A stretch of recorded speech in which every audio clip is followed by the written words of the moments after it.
नमस्कार दोस्तों, स्वागत है एक बार फिर से आप सभी का हमारे चैनल मट्टू 2664 पे। आशा करते हैं आप सब बहुत अच्छे से होंगे। तो 19 मार्च 2023 का दिन है दोस्तों, 5:30 बजे का टाइम हो गया है और हम हैं लक्ष्मण झूला ऋषिकेश में। तो यहाँ से राइड हो जाए तो हम चले जाएंगे लक्ष्मण झूला के लिए। तो दोस्तों आज हमारा जो ब्लॉग है वो है ऋषिकेश से लेकर केदारनाथ जी यानी सोनप्रयाग तक का। तो हम आपको आज पूरी रोड कंडीशन दिखाएंगे 2023 की कि क्या अपडेट है इस रोड पे और कितना ये और अपग्रेड हो गया है हाईवे। जैसा कि आप लोग जानते ही हैं, हमने अभी पिछले कुछ दिनों पहले बद्रीनाथ जी तक का भी एक ब्लॉग बनाया था जिसमें हमने आपको जोशीमठ से लेकर बद्रीनाथ जी तक की पूरा अपडेट दिया था, जिसमें हमने ये दिखाया था कि क्या रोड कंडीशन है इस बार यात्रा में, कैसी यात्रा रहने वाली है जोशीमठ से लेकर बद्रीनाथ जी के बीच में। तो आप सभी ने उस वीडियो पे हमारे इतना प्यार दिया, उसके लिए आप सभी का बहुत बहुत धन्यवाद।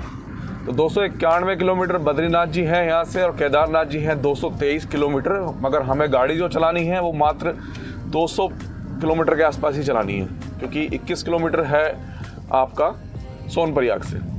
तो जो हमने बद्रीनाथ जी तक का एक ब्लॉग बनाया था दोस्तों, तपोवन चौकी निकल गई पीछे, तो उसमें हमारे कई भाइयों ने कहा था कि आप हमें एक बार केदारनाथ का भी अपडेट दे दीजिए कि 2023 में रोड की क्या कंडीशन है। तो हमने सोचा कि आपको एक ब्लॉग बना के दिखाएं पूरा। आज हमारी कोशिश ये भी रहेगी कि हम केदारनाथ जी से बद्रीनाथ जी तक के जो हाईवे है उसकी भी एक अपडेट दे दें आपको कि कौन से वाला रूट आपको बेस्ट रहेगा, तो वो भी दिखाते हैं आपको। लास्ट ब्लॉग हमने पूरा अंधेरे में शूट किया था श्रीनगर तक, तो हमारे भाइयों ने हमसे कहा था कि आप एक बार अगर दिन में भी शूट कर देते तो थोड़ा सा हमें श्रीनगर तक के हाईवे की भी जानकारी प्रॉपर मिल जाती। तो इसलिए आज हम 5:30 बजे के आसपास निकले हैं। मगर दिक्कत दोस्तों ये हो गई है कि उत्तराखंड में लगातार बारिश चल रही है 17 तारीख से 17 मार्च से, जिस वजह से मुझे लगता है आज भी दिन लेट ही निकलेगा। तो अगर बारिश भी होती है तो आप लोगों को भी एक आइडिया हो जाएगा कि बारिश में कैसा माहौल रहेगा हाईवे का। तो रोड कंडीशन की अगर मैं बात करूं दोस्तों आपसे, तो ऋषिकेश से लेकर श्रीनगर के बीच में कोई भी नया अपडेट नहीं है, क्योंकि ये रोड ऑलरेडी बन के तैयार हो चुका है। कहीं कहीं लैंडस्लाइड है जिस पे अभी काम चल रहा है और उसे हटाने का काम चल रहा है। तो लास्ट ब्लॉग जो बद्रीनाथ जी का था उसमें मैंने आपको दिखाया था कहीं कहीं लैंडस्लाइड के पत्थर पड़े हुए हैं जो इन्होंने नहीं हटाए हैं फ़िलहाल। तो मैं बताना चाहूँगा कि हमारे कई भाइयों ने कमेंट किए थे कि 6 घंटे में पॉसिबल नहीं है आपका बद्रीनाथ जी तक पहुंचने का। तो मैं उनसे कहना चाहूँगा मेरे भाई, जो मैंने 6 घंटे टाइम दिखाया है वो रनिंग पीरियड दिखाया है गाड़ी का, कि अगर गाड़ी के पहिए घूमते रहेंगे और हम जाम को भी बीच में से हटा दें और जो ब्रेक लेते हैं उसे भी बीच में से हटा दें, तो हमें सिर्फ 6 घंटे ही लगते हैं बद्रीनाथ जी तक पहुँचने के, 6 से 6.5 घंटे। तो शिवपुरी दोस्तों हम पहुँच गए हैं। आज मैं थोड़ा सा आपको रुद्रप्रयाग तक कम ही दिखाऊँगा, रास्ता शॉर्ट में दिखाऊंगा, क्योंकि ऑलरेडी मैं बद्रीनाथ जी वाली वीडियो में पूरा रास्ता आपको कवर करके दिखा चुका हूं, तो वो एक रिपीट हो जाता है। रुद्रप्रयाग से जब हम लेफ़्ट हो जाएंगे केदारनाथ जी के लिए तब मैं आपको पूरा प्रॉपर दिखाऊंगा और बहुत बहुत बारीक से बारीक जानकारी भी आपको दूंगा। फिलहाल शिवपुरी हम क्रॉस कर रहे हैं, तो थोड़ा थोड़ा दिन निकलने लगा है और अभी हम ब्यासी नहीं पहुँचे हैं। तो आपको एक बात बताना चाहूँगा, जब भी बरसात हो उसके बाद आप सुबह सुबह मॉर्निंग में अपनी यात्रा शुरू करें तो मोड़ों पे थोड़ा ध्यान रखें, क्योंकि लैंडस्लाइड की वजह से पत्थर वत्थर गिरे रहते हैं, तो आपको थोड़ा सा ध्यान रखना पड़ेगा, क्योंकि लाइट जो है वो काफ़ी दूर तक नहीं जाती है। और जैसे कोई सामने वाला व्हीकल निकल जाए तो गाड़ी को लो से हाई बीम पे कर लें, तभी आपको दूर के पत्थर वगैरह नज़र आएंगे। अगर आप लो बीम पे चलेंगे तो आप कहीं ना कहीं धोखा खा जाएंगे। बरसात के बाद की बात कर रहा हूँ मैं। तो जितने भी पुल्स वगैरह थे वो सब तैयार हो चुके हैं, जिन पर काम चल रहा था पिछले 2-3 साल से। और मैंने लास्ट वीडियो में भी बताया था कि कुछ ना कुछ किलोमीटर में फ़र्क आया होगा, जो इन्होंने अभी तक अपग्रेड नहीं करा है बोर्ड्स पे। देखिए कितनी बढ़िया रिकॉर्डिंग हो रही है, ब्लू कलर का आसमान दिख रहा है। तो पत्थर गिरे हुए हैं क्योंकि बरसात चल रही है लगातार 2 दिन से, तो ऊपर से पत्थर वत्थर आ रखे हैं और सड़क के बीचों बीच पड़े हैं, तो उन्हीं का थोड़ा सा ध्यान रखना पड़ रहा है। तो ये पहला पॉइंट आया है 82 से पहले, और देखिए लैंडस्लाइड्स का लेवल देखिए अब क्या हो रखा है। सब पत्थर इतने मोटे मोटे आ रखे हैं ऊपर से, मेरा मन तो कर रहा है फटाफट निकाली जाए यहाँ से गाड़ी। तो ये पहला आया है 82 से जस्ट पहले। तो 82 हम पहुंच गए हैं, आप देख सकते हैं, और मार्केट 82 की खुली हुई है, पूरी खुली हुई है। और यात्रा के टाइम पे तो मैं आपको बताना चाहूँगा कि ये पूरा मार्केट ओपन ही रहता होगा। और सामने देखिए आप, चल रहा है कर्णप्रयाग रेलवे प्रोजेक्ट का काम बहुत तेज़ी के साथ। टनल्स पे टनल्स बनाई जा रही हैं। तो जैसा कि इस बार कहा जा रहा है कि लगभग 1 करोड़ यात्री आने के अनुमान हैं। इस बार यात्रा में 2023 में 1 करोड़ यात्री आने का अनुमान बताया जा रहा है, जिसमें से अकेले 40 से 50 लाख लोगों का केदारनाथ दर्शन का अनुमान लगाया जा रहा है कि 50 लाख के करीब लोग इस बार केदारनाथ जी के दर्शन करेंगे। तो वैसे हमारा इस बार कोई विचार नहीं था इस हाईवे को दिखाने का केदारनाथ जी तक के, मगर जैसा कि आप लोग जानते हैं कि गुप्त काशी से लेकर और सोनप्रयाग के बीच में पिछली बार कच्चा था सारा। तो हमने कहा इस बार देखते हैं, आप लोगों को दिखाते हैं कि क्या वो रूट कंप्लीट हुआ है कि नहीं हुआ है और अब कितना समय लग रहा है पहुंचने में, क्योंकि पिछली बार तो शायद हम 4.5 या 5 घंटे, मुझे याद भी नहीं है, पहुंच गए थे हम। तो इस बार देखते हैं कि और कितना कम समय लगता है। लेकिन ये कह सकते हैं कि पिछली बार वाले रूट मतलब हाईवे को देखा जाए बद्रीनाथ के, तो इस बार उतना बढ़िया नहीं था हाईवे, कहीं ना कहीं थोड़ा सी दिक्कतें हैं। हाँ, इतना बढ़िया नहीं था। जो हाईवे अगर मैं कहूँ इस बार बन के तैयार हुआ है वो जोशीमठ से लेकर और आपका बद्रीनाथ जी के बीच में जो पहले कच्चा था वो पक्का हो गया है। मगर इस बार जो हाईवे ख़राब था वो आपका रुद्रप्रयाग से लेकर और जोशीमठ के बीच में जो हाईवे पिछले साल बना हुआ था वो काफ़ी जगह से ख़राब था।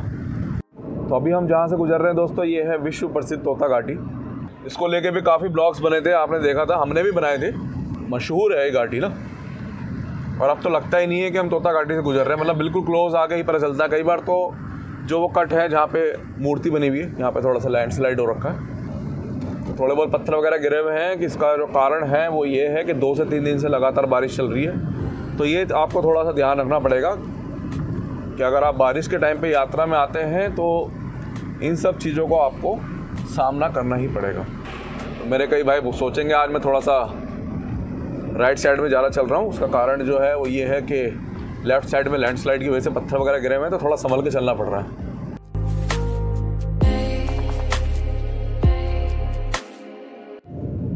तो तोताराम उनियाल जी को शत शत नमन, जिन्होंने ऋषिकेश से देवप्रयाग हाईवे की बुनियाद रखी और इस रास्ते को बनाकर तैयार किया। तो ये वो मंदिर है जिसकी मैं जानकारी आपको कह रहा था, इसके बारे में आपको मैं बता रहा था कि कई बार तो अब यहीं आके पता चलता है कि हमने तोता घाटी क्रॉस कर दी। तो बारीक पत्थर ऊपर से गिर रहे हैं फिलहाल, और मौसम आज आप देख सकते हैं बेईमान है।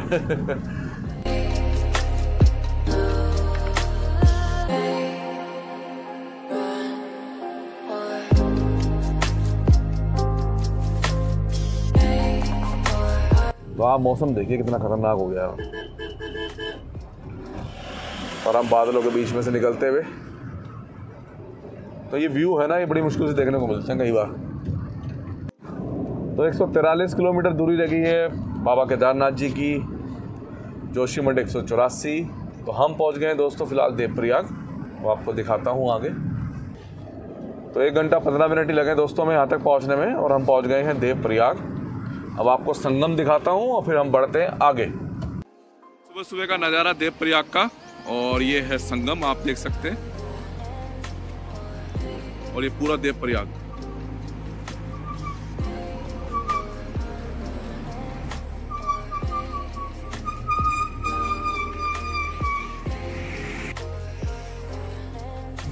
और नीचे घाट पे आप देख सकते हैं लोग स्नान कर रहे हैं।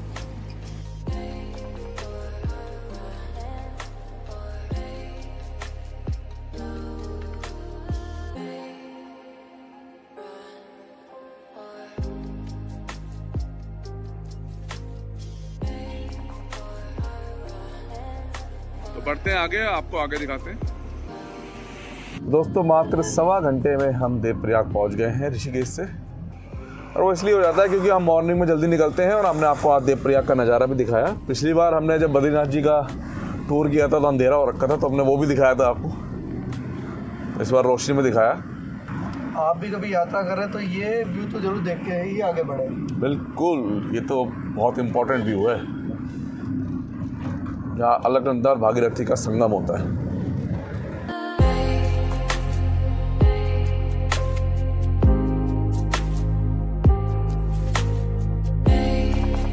तो देवप्रयाग से लेकर और श्रीनगर के बीच में तो मैं हर बार ही कहता हूँ आपसे कि रास्ता इतना बढ़िया है ना, तो बरसात वगैरह भी होती है ना, तो बहुत 10% चांसेस ही होते हैं कि इस पर लैंडस्लाइड भी हो जाए। इतना बढ़िया रास्ता है ये। और दोस्तों इस पर आराम से 60 से 65 किलोमीटर प्रति घंटा की स्पीड भी मेंटेन हो जाती है, क्योंकि सीधा सीधा है। तो रास्ता आप देख सकते हैं, रास्ता बढ़िया हो गया है। हमें 1.25 घंटा लगा आपका ऋषिकेश से लेकर देवप्रयाग तक। उसमें भी 5-7 मिनट ज़्यादा लग गए, क्योंकि बीच में कई जगह फॉग था, हमें स्लो करनी पड़ी, वरना हम 1 घंटा 5 मिनट में ही बड़े आराम से देवप्रयाग पहुंच जाते। क्योंकि सुबह सुबह मॉर्निंग में ना तो ट्रैफिक होता है और रोड्स होती हैं खाली। और ऐसा नहीं है कि ये अभी है, यात्रा के टाइम पे नहीं होगा। यात्रा के टाइम पे भी सुबह मॉर्निंग में ट्रैफिक बहुत कम होता है, इसलिए यात्रा हमेशा मॉर्निंग में ही शुरू करी जाती है।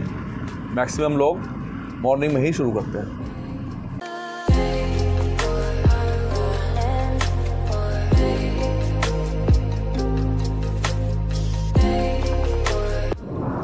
एक दिक्कत जो आप लोगों को यहाँ पे थोड़ी सी महसूस होगी, और वो ये है कि यहाँ के जो लोकल ट्रैकर वाले हैं या सूमो वाले हैं, जो लोकल चलते हैं यहाँ पे, वो आपको ना ओवरटेक नहीं देते। अगर वो देख लें कि गाड़ी का नंबर बाहर का है, तो आप फिर कितने हॉर्न दिए जाओ, आपको ओवरटेक वो नहीं देंगे।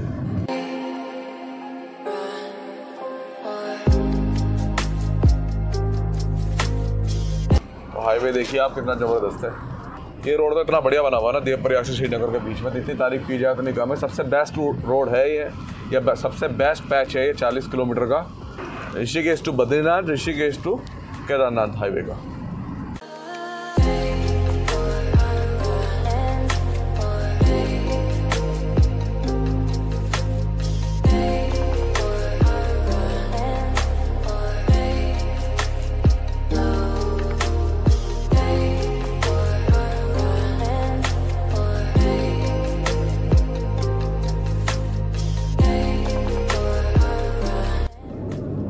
तो दोस्तों कीर्ति नगर हम पहुंच गए हैं, और अभी हमें 2 घंटे भी नहीं हुए हैं। और श्रीनगर की दूरी यहाँ से 5 किलोमीटर जाती है कीर्ति नगर से। तो देखते हैं आज हमें श्रीनगर तक पहुँचने में कितना समय लगेगा। टोटल 3 ब्रेक लिए हैं हमने अब तक। एक देवप्रयाग में 2 ब्रेक लिए हमने, और 1 ब्रेक अभी पीछे लिया था क्योंकि चेकिंग चल रही थी, तो वहाँ पर हमारे 5 मिनट खराब हुए हैं।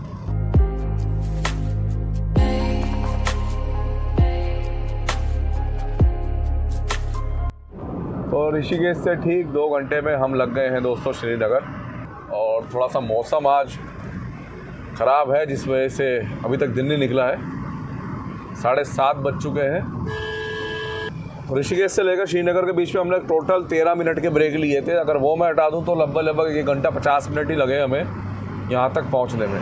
तो हम श्रीनगर में एंटर कर गए हैं, और अब कर रहे हैं श्रीनगर को क्रॉस।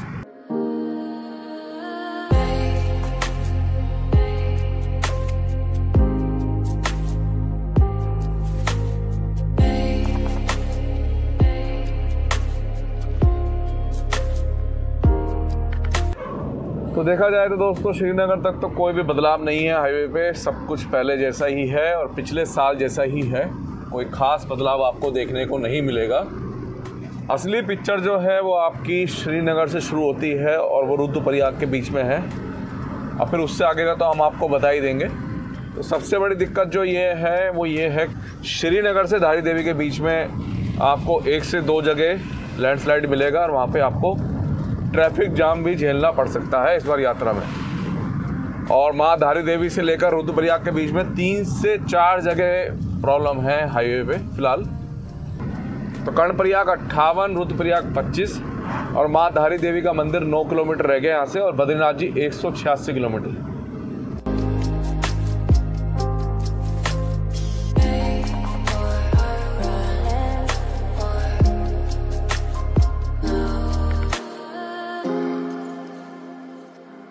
तो माँ धारी देवी तक तो हाईवे टनाटन बना हुआ है, बहुत ज़बरदस्त है, कोई दिक्कत वाली बात नहीं है। जो दिक्कत है माँ धारी देवी से रुद्रप्रयाग के बीच में ही है। तो यहाँ पे हम 60 की स्पीड पे चल रहे हैं और 5वां गियर मेंटेन कर रहे हैं बड़े आराम से।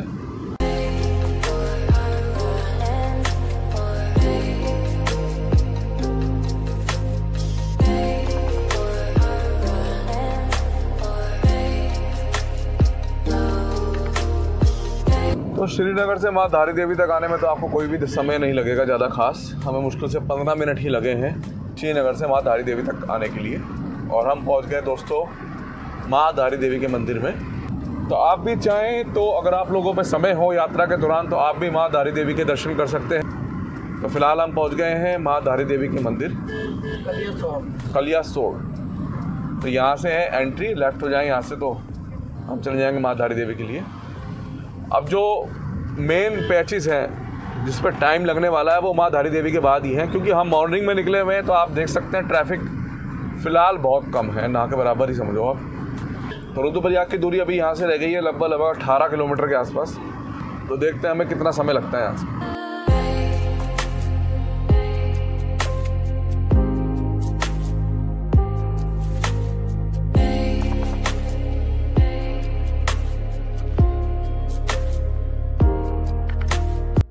तो माँ धारी देवी क्रॉस करते ही आ गया पहला पॉइंट, जहाँ से आने वाले समय में रोड को किया जाएगा लेफ़्ट साइड में शिफ्ट। इसके बाद 3 पॉइंट और पड़ेंगे ऐसे, जहाँ पे अच्छा खासा जाम मिलेगा आपको इस बार यात्रा में। तो आप ये पुल देख रहे हैं लेफ़्ट साइड में जो बन रहा है और जो तैयार हो रहा है पिछले 1 से 1.5 साल से, और रोड हो जाएगी सामने शिफ्ट। फिर और सामने शिफ्ट होके, क्योंकि बार बार यहाँ बरसात में रोड कट हो जाती है नदी के कटाव के कारण। दूसरा पॉइंट ये आगे देखिए, तो सब माँ धारी देवी के बाद ही बढ़ने वाले हैं। 2 किलोमीटर 2.5 किलोमीटर चले होंगे हम। तो पहले तो पीछे आपने देखा पुल का काम चल रहा था, और सेकंड है ये। अब देखिए एक गाड़ी की ही निकलने की जगह है ना, तो क्या होगा कि यात्रा में लगेगी लंबी लंबी लाइन। यहाँ पे बड़े आराम से निकालना भाई, पत्थर आ रहे बीच में, तो यात्रा में लगने वाली है लाइन लंबी लंबी। तो 2 पॉइंट तो मैंने आपको दिखा दिए, अब आगे जितने आएंगे वो भी दिखाता हूँ। तो ये सारे के सारे ना रुद्रप्रयाग तक ही हैं। उसके बाद आपका गुप्तकाशी तक और कितने पॉइंट पड़ेंगे वो भी दिखाऊंगा। फिर गुप्तकाशी से आगे रोड का क्या हाल है वो भी दिखाता हूँ आपको आज। तो रोड की कंडीशन धारी देवी के बाद, माँ धारी देवी के बाद आपको ऐसी मिलने वाली है, क्योंकि इस पर ध्यान अब दिया नहीं जा रहा ज़्यादा। अब हो सकता है यात्रा से पहले कुछ इस पर रिपेयरिंग करी जाए, कि आप जानते ही हैं अभी पूरा महीना पड़ा है यात्रा में, क्योंकि केदारनाथ जी के जो कपाट हैं वो खुलेंगे 25 अप्रैल को, 27 अप्रैल को खुलेंगे बद्रीनाथ जी के। तो फिलहाल करंट स्थिति तो यही है।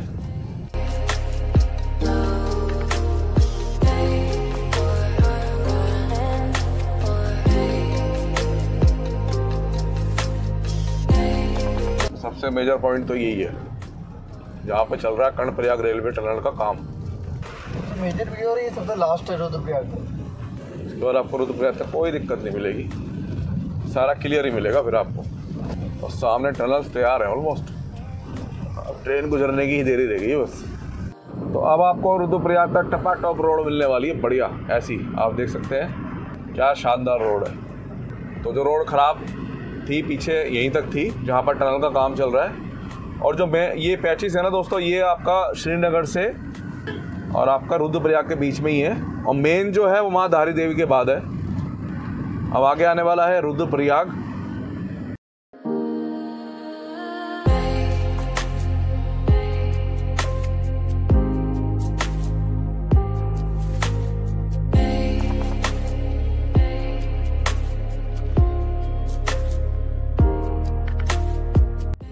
तो ऋषिकेश से मात्र 2 घंटा 44 मिनट में दोस्तों हम रुद्रप्रयाग पहुंच गए। सीधे चले जाएं तो हम शहर में चले जाएंगे, हम जाएंगे लेफ़्ट से बाईपास से। तो हम सीधे भी जा सकते थे मगर कोई फ़ायदा नहीं है। केदारनाथ जी जाना है तो आपको बाईपास से ही जाना चाहिए, शॉर्ट पड़ेगा आपको। तो यहाँ भी थोड़ा सा लैंडस्लाइड हुआ है, जिस वजह से पुल की देखिए आप, ये चौड़ाई कम कर रखी है इन्होंने। राइट साइड का सारा बह गया मुझे लगा नीचे, तो हालत ख़राब है फिलहाल।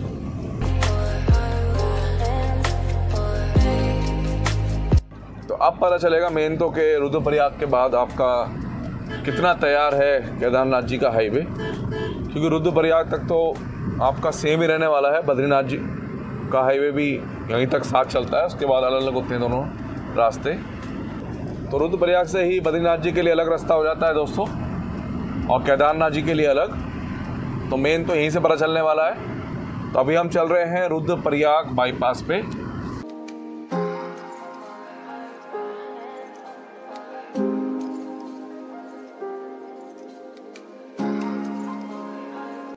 दोस्तों आपको ये ध्यान रखना पड़ेगा, फ़िलहाल हमने रुद्रप्रयाग बाईपास क्रॉस कर दिया है कि अगर आपको केदारनाथ जी जाना है और आप मॉर्निंग में भी आते हैं तब भी आप रुद्रप्रयाग का बाईपास लें, क्योंकि ये बहुत शॉर्ट पड़ता है। अगर हम रुद्रप्रयाग शहर से आते तो हम आते राइट साइड से, वो केदारनाथ जी के लिए लेफ़्ट और बद्रीनाथ जी के लिए यहाँ पीछे से हमें राइट होना था। तो अगस्त्यमुनि 13, फाटा 53 और केदारनाथ जी 87 किलोमीटर रह गए यहाँ से और गुप्तकाशी 40। तो अब रोड बढ़िया मिलने वाला है, आपको दिखाता हूँ मैं।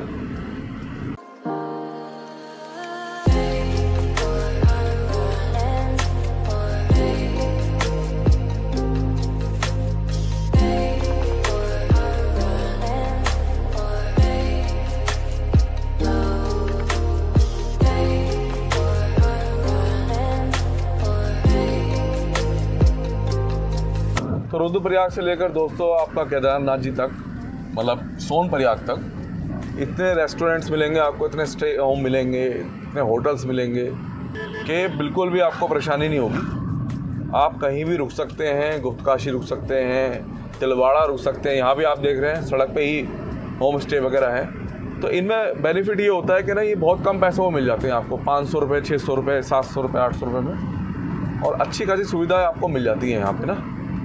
तो हमने ये नोटिस किया है कि पिछले 2 साल से हम इस हाईवे को कवर कर रहे हैं। ये यहाँ आज हम तीसरी बार कवर कर रहे हैं। तो यहाँ से रुद्रप्रयाग से लेकर और आपका गुप्तकाशी तक बढ़िया रोड बना हुआ है। ये रोड ऐसा है जैसे देवप्रयाग से श्रीनगर वाला। बिल्कुल बिल्कुल, उससे भी थोड़ा स्ट्रेट है ये, वो इतना स्ट्रेट नहीं है मगर ये उससे भी ज़्यादा स्ट्रेट है। स्ट्रेट मतलब आप देखेंगे घुमाव कम है इसमें, देखिए सीधा सीधा चल रहा है बिल्कुल ये। तो ये चीज़ ना मतलब अच्छी लगती है कि बढ़िया रोड बना हुआ है आपका केदारनाथ जी तक का रुद्रप्रयाग से।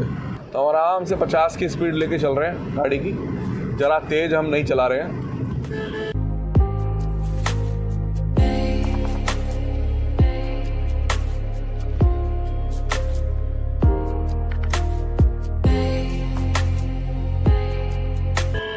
तो फिलहाल दोस्तों हम हैं तिलवाड़ा में, और तिलवाड़ा वो जगह है जहाँ पर अगर हम गंगोत्री धाम से केदारनाथ जी के लिए निकलेंगे तो रास्ता लिंक होगा। ये है तिलवाड़ा।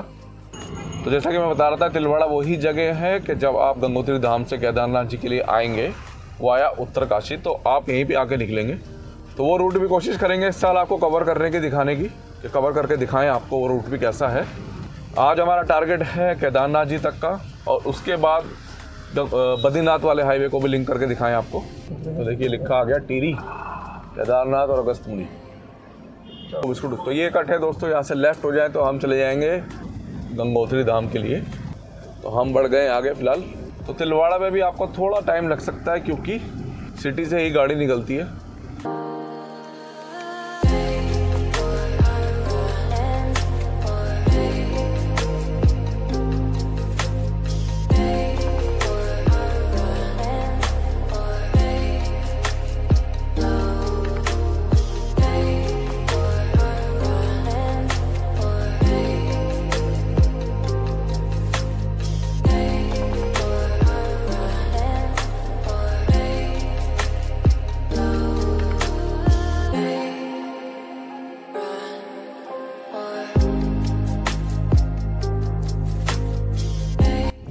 फिलहाल हम पहुंच गए हैं अगस्त्यमुनि, और यहाँ से गुप्तकाशी की जो दूरी है वो 24 किलोमीटर रह गई है मात्र।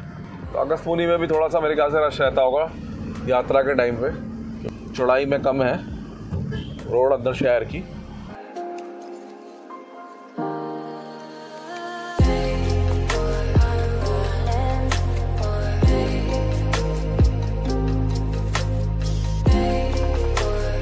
तो अगस्त्यमुनि क्रॉस करके आपको छोटा सा ये पैच मिलेगा, उसके बाद फिर से हम हाईवे से लिंक हो जाएंगे। वैसे तो ये भी हाईवे ही है।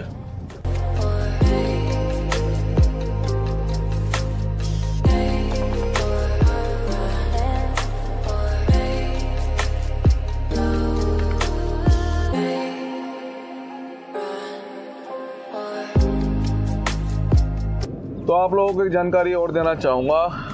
आप में से कई भाई सोच रहे होंगे कि मैं पेट्रोल पंप की कोई जानकारी नहीं दे रहा, तो मैं आप लोगों को बताना चाहूँगा कि पेट्रोल पंप की कोई भी समस्या नहीं है आपका केदारनाथ जी वाले हाईवे पे भी और ना ही आपके बद्रीनाथ जी वाले हाईवे पे। तो इसलिए बताने की ज़रूरत नहीं है, हर 10 से 20 किलोमीटर के बीच में आपको एक पेट्रोल पंप मिल जाएगा। मगर मैं यही सजेस्ट करूँगा आप लोगों को कि आप जब भी ऋषिकेश से चलें तो अपना एक बार टैंक फुल करा के चलें और हाफ़ टैंक कम से कम मेंटेन रखें। अगर हाफ़ टैंक ख़त्म हो गया है तो फिर से रिफ़िल करा लें जैसे ही पंप कोई आए। तो यात्रा के टाइम पे भी कई बार शॉर्टेज हो जाती है, मगर इतनी नहीं होती कि बिल्कुल भी फ्यूल ना मिल पाए। तो कुंड रह गया 13 किलोमीटर और गुप्तकाशी रह गया लगभग 20 किलोमीटर यहाँ से। और रोड तो मैंने आपको जैसा बताया रुद्रप्रयाग से लेकर और गुप्तकाशी तक बहुत बढ़िया बना हुआ है। गुप्तकाशी से सोनप्रयाग के बीच में चल रहा था पिछले 2 साल से काम, तो देखते हैं कितना रोड बना के कंप्लीट कर दिया है उन्होंने, तो वो भी दिखाते हैं आज आपको पूरा कवर करके।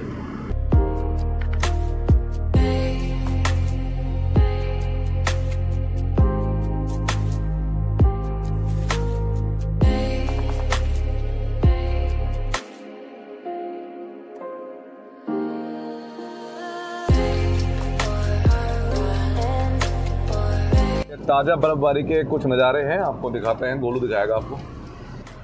ताज़ा बर्फबारी है।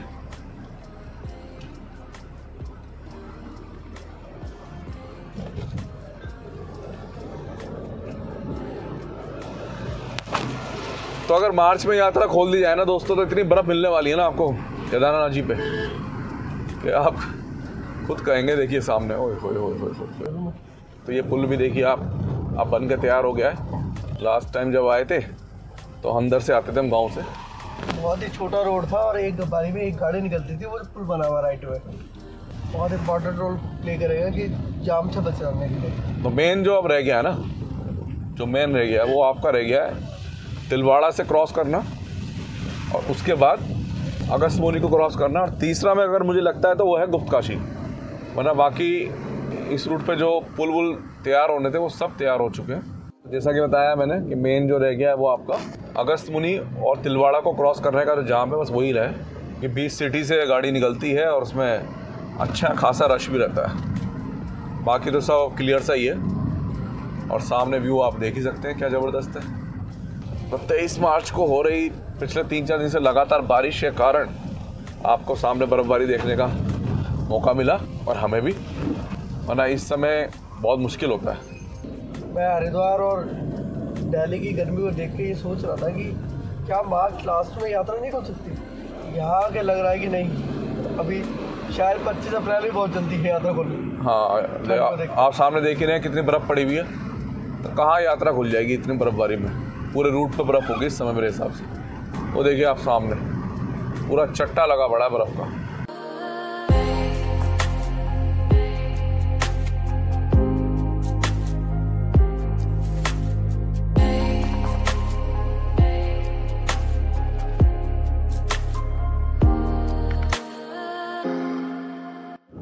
तो ये पॉइंट भी अब ठीक कर दिया गया है, ये पिछले कई साल से ख़राब चल रहा था।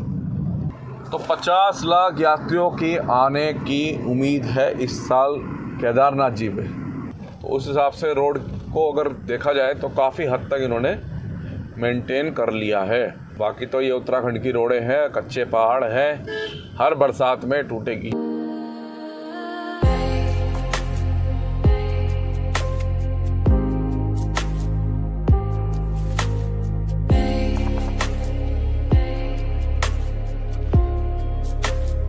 जैसा सोचा था ना रुद्रप्रयाग के बाद, बिल्कुल वैसा ही मिला है हाईवे, पहले से और बेहतर और बढ़िया और फास्ट।